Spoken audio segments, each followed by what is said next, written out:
mission d'observation du Conseil de l'Entente est conduite dans un esprit d'accompagnement fraternel d'un État membre de notre organisation qui est en passe de vivre une étape importante de sa vie démocratique, je dirais de la vie de la nation.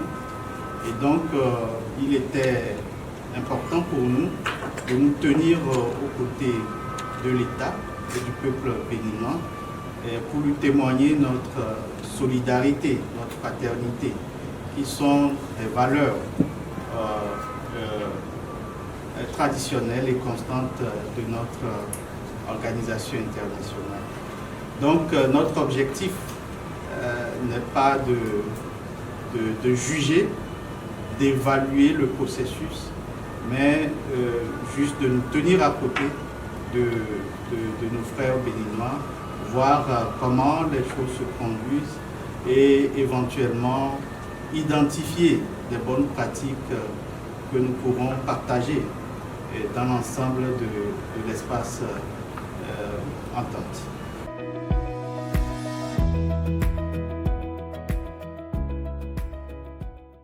On sait le rôle que jouent les médias pendant un processus électoral.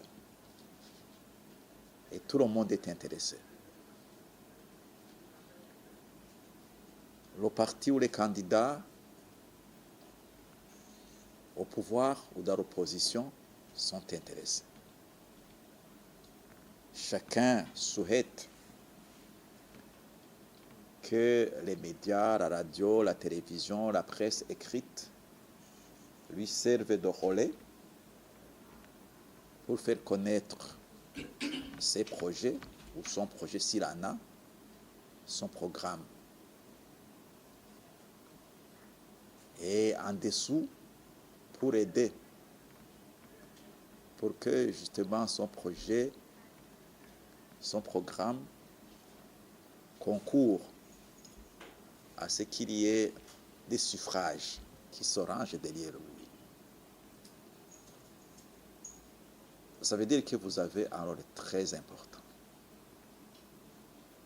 Nous serons donc très heureux ici de savoir comment vous êtes organisés pour permettre la libre expression, l'accès équitable aux médias, des diverses opinions s'impliquant aujourd'hui dans le processus électoral.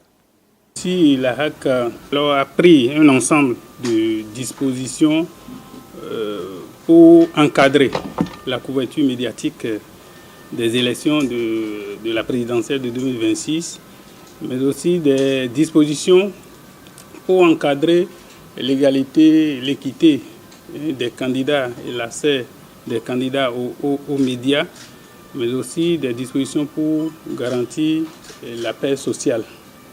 Alors, au nom de ces dispositions, donc la HAC n'a pas pris cette fois-ci de décision de pré-campagne. Mais la HAC a pris une décision de campagne qui réglemente les différentes activités au cours de cette période.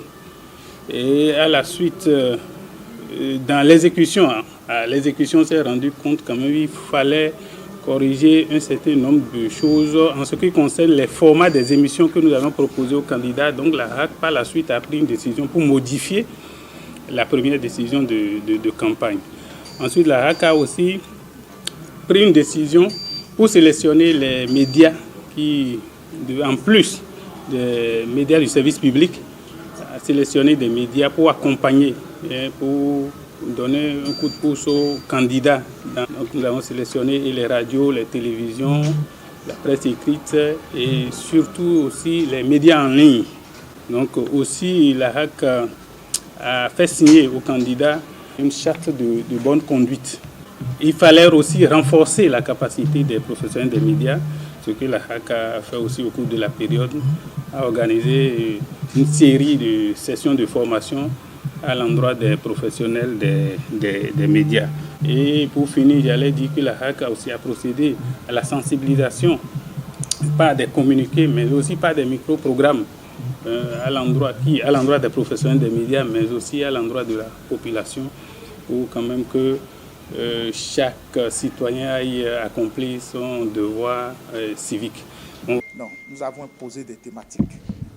Et durant leur intervention, parce qu'ils avaient droit chacun à 10 minutes tous les jours, avant le journal ou après le journal, ils doivent se prononcer sur des questions éducation, santé, défense. C'est obligatoire. Ici, ils sont tous pliés. Après, il y a eu une émission de 90 minutes où chacun a présenté son programme. Et au cas où, par miracle, il y aurait un second tour, nous avons prévu un face-à-face aussi entre les deux candidats. Voilà de façon pratique. Et au Bénin, l'État nous donne les moyens d'imposer aux principales, à toutes les télévisions au Bénin et presque à toutes les radios, même à une grande partie des médias privés, de faire un traitement égalitaire à une certaine heure de tous les candidats. Nous avons payé un traitement égalitaire pour tous les candidats. Et pour le CEP présidentiel, ce sera la même chose. Et c'est la même chose qui s'est passée puisque la campagne est maintenant finie.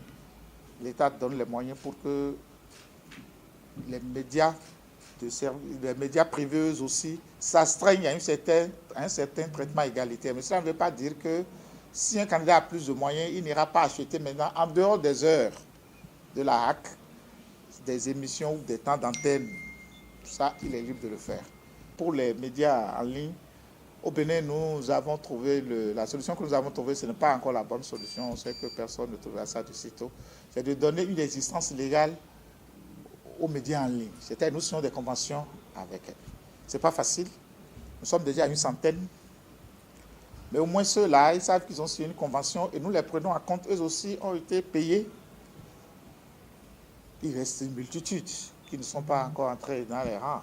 Mais eux, ils sont régis en cas de faute par le code du numérique qui prévoit des emprisonnements. Ceux qui sont en convention avec nous sont régis par le code de l'information et de la communication qui ne prévoit pas d'emprisonnement.